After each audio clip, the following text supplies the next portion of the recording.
Family, you guys enjoying yourself so far? All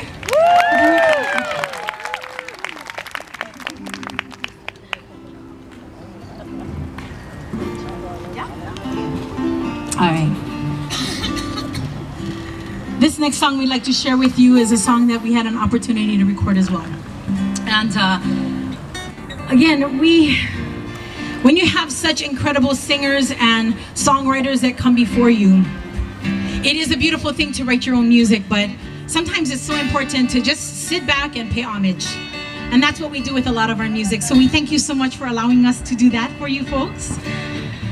And this is a song that we absolutely love. Grew up singing it in high school.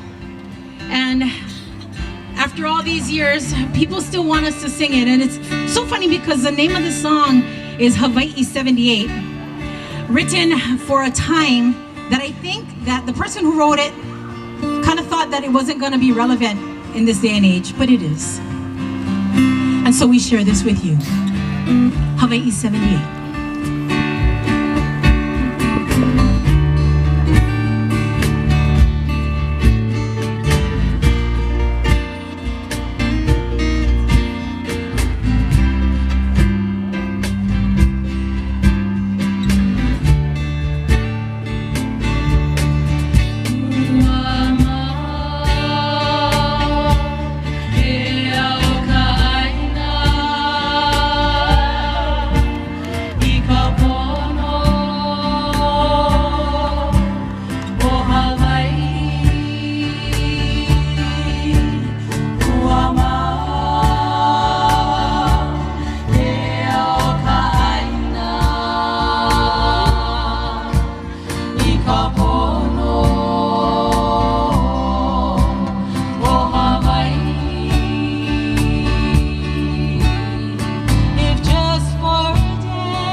you.